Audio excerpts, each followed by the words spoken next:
You know, the exciting thing is letting God be God. You know, when I was running and gunning before I became a Christian, I was an ornery rascal. You know, I was kind of the type of person, nobody's going to tell me what to do. But, you know, and things were messed up in my life. And finally, to make a long story short, when I got saved, I realized I didn't know how to live life. And I believed if God could really do something in my life, I was more than willing to let him do it. So I believed that. So I gave my life completely to God, and he really started working in me and changing in me. Now, I met some people who are probably even ornerier than I was. And God really got a hold of them. And when they started submitting to God and allowing God to work in them, you can see a change in their life. And this is this young man I'm sitting right here next to. He is one of the orneriest, cantankerous rascals. In fact, make a long story short, in his younger days, he would go into a bar and pick a fight with the biggest guy he could think of because he just had a bunch of something inside of him. Even if he got whooped, he would do that. Now he's here and he's with us, and he's one of our pastors now, and he works in the discipline, helping people here. It's just neat just to watch people as God is working in them to grow. Moses, what do you think about all this? And by the way, very quickly, when did you get saved, and how long did it take you to finally let God be God? I could say truly I got saved in 1998. I gave my life to the Lord, and I was all messed up, and I was running. Actually, I was running from a case, and I was in Surprise. I was in Surprise, hiding out over there in a van, and I broke down, and I asked the Lord to help me.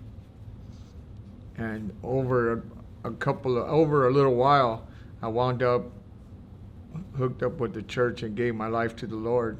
I've always known the Lord, but not truly surrendered to the Lord. And I believe it was then that I truly surrendered. You know, I needed a change because I was, like you said, I was pretty bad in my younger days. I didn't really care. I look back and I think, man, I was God in my life. There was no God there. But I needed something to take control of my life, and I've always known that about the Lord, and yeah, it was back then. So you finally started yielding to him? I started Was yielding. that before or after you was busting people's? You always had a desire to want to fight, didn't you? Yeah, I did. And you did fight. I did. In other words, you did what you wanted to do. Yeah, I did, and I didn't understand that. It was weird, but because I every 2 years I would go fight. If I hadn't had a fight, I would go, like you said, I'll go to the bar and I would go in there and I would wait for somebody to pop off, and I would just, it was on. Come and say that to me. I didn't care how big they were. It was weird. It was, and then I got a job as a bouncer, and that was like, it was really on. Now they're paying me to do this. So it was just the weirdest thing, you know, but how things took place to get me where I'm at, because it was just weird. Now you're fighting a good fight of faith. Now I'm fighting a good fight. Yeah, and I That haven't had a same old fight. fight. I haven't had a fight in 8 years. It's like I would never believe this would ever happen, because as I got older, I was like, I had to fight every 2 years just to, you know that I could still do it. And who thinks like that? You know, I was 40 years old and still fighting with people like I was 18 years old. You know, if I may, I had a few in my younger days too, and there's still something inside me. Every once in a while, I wonder if I could still do it. Yeah. But God changes me. But it's the desire is still there, but it doesn't. Now doing a control different me. fight. Right. Yeah. So, but you know, we need to have that a fight Right. of faith, don't we? We need to have that. And the way God made us, you know, we just need to submit to Him, and He can use who we are. And He's been using you. In a good Just way. give a little testimony about what you're doing now, what's happening in your life. Now, using everything that, I don't know, it's hard to explain, but in my surrendering and learning, I can help other people with the things that I've gone through. You know, it's not about just fighting and hurting people. It's about, you know, fighting to help people, to bring them up, that this is not what life's about. It's different. It's about saving people, and it's different. So God changes us. Yeah. You know, the interesting For thing the to good, me to help others. is, maybe you can think for me, when I became a Christian, and I read in the Bible now, God changes the way we think. Totally. Completely. Isn't that interesting? Yeah. He changed the way you think. The old rascal like you, that now Totally. you got the Holy Spirit working in you, and you truly you care about people, and you want to help people.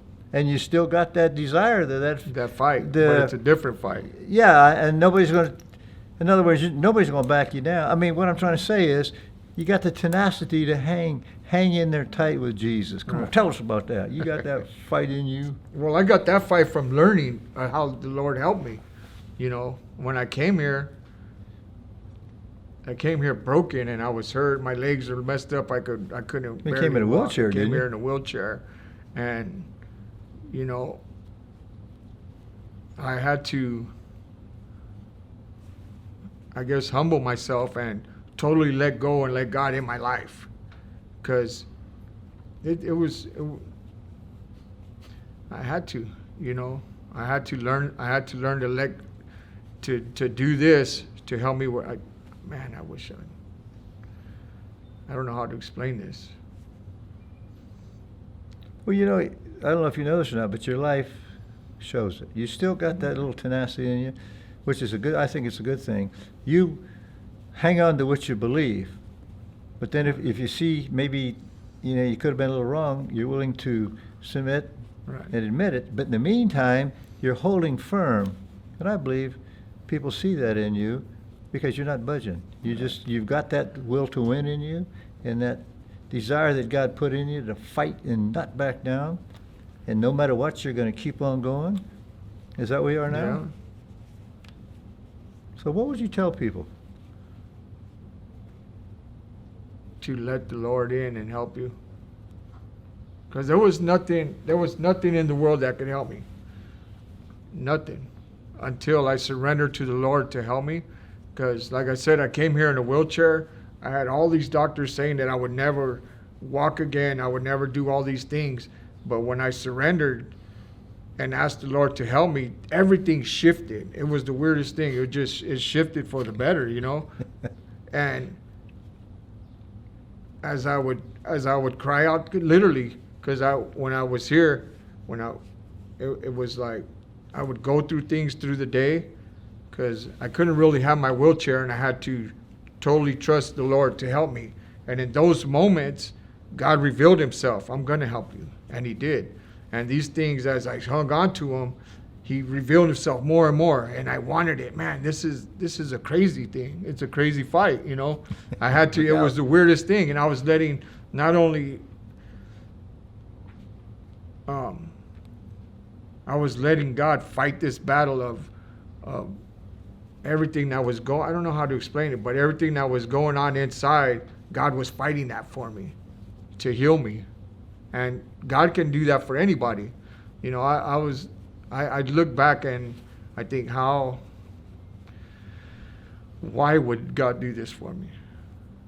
Because he loves you? Because he loves me. He did the same thing for me. Right. And he'll do it for anybody. If we'll let him. If we'll let him. And I think the Lord uses that so I can help others, because there's a lot of people out there that are just like me.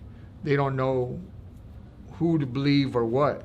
But if you give the Lord a chance, he'll show you and prove to you that he can change everything for you.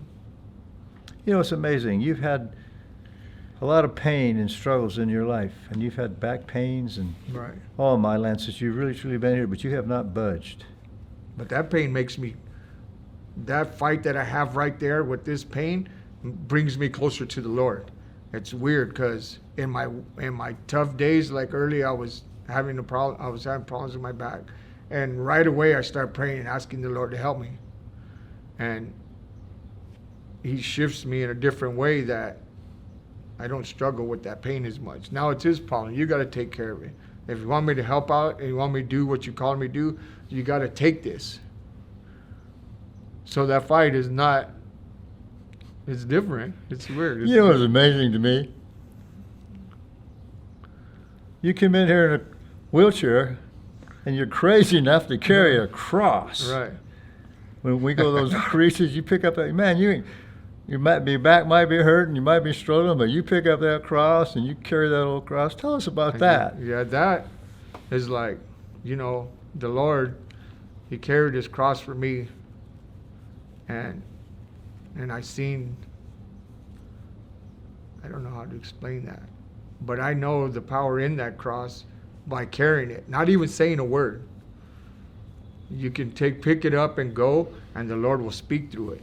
And it's like the most, it's powerful. In other words, you got a wooden cross on your Right, shoulder. a wooden cross. It's not really light, but it's got some wheels on it, and you take that thing off my bus. You're probably one of the best at getting it off and putting it back on. You got that thing off in a few seconds. You got it on your shoulder, and man, put the wheels on it, and you're busting Go. down the road. Right. And go. And it's tough. You know, there's times I want to give it, but it just speaks so loud. It just, you know, I don't know how to explain that. I wish I was good with my words, but, you know, the power in letting God speak through just that, you know, because there's a lot of people, they don't believe in it, but it speaks to them. They don't even know the cross is speaking to them loud and clear. And some of them will just come right out. Will you pray for me? Or, you know, why are you doing this? And I could see the cross is speaking to them, because they'll come from across the street. Hey, and they're yelling and whistling, hey, come here, hey. And we stop and what's going on? And they'll just break right there. Just them seeing the power in that cross. And that's Mill Avenue. And that's Mill Avenue. That's where the college kids, ASU, that's their playground. Right. Right in the bars and all this stuff, and here comes old Moses. Yeah. Carrying the cross, and that's you right in the Right. middle of them. Not backing down, but Yeah. amen. What would you And just just- share with people about, we got a couple To more. share, just to give the Lord a chance. To give the Lord a chance. To just simply ask the Lord to help me. And watch and see what He does. Because He will change your whole life if you give Him a chance. You know, I came here in my wheelchair, and I struggled. I needed my stick to walk and everything. And the Lord healed my legs. When my 11th specialist said I will never walk again, and a pastor said, no, the Lord can heal you if you believe that. And I said, okay, I'm going to believe that, because I'm crazy enough to believe, you know. And I do walk. God did heal me, you know. And God's healed my mind. You know, the fight is not with people. The fight is a whole different fight. It's a good fight for, you know, I don't, Just a fight of faith. a fight of faith. It is. It's a good fight. He But, puts a desire in you to want to fight this fight, Right. doesn't he? And not back down now. Yeah, I'm not giving up. The By Lord's the way, done too much. you think Christians are wimps like you? No. He puts a fight back. He just This is the- just this- rechannels right. the fight, huh? This is the when you say the hardest thing I ever had to do. And you love it. And I love it. It is. This is the hardest thing I've ever had to do, you know, was to humble myself. Somebody gets in your face, it's okay. It's all right. You know? And to show them the love of Christ as they're getting in your face, and they don't understand that. And then to go back and just to apologize, you know, that all this is going on, that really just trips, it stops you, you know, and does lie. It just, I don't know. It's fun. It's fun. God bless you. Yeah. Good, you old rascal. I wish I would have done this earlier. I don't know, not earlier, but Well, God's timing. yeah. Because it's hard for me to get to think of stuff quick.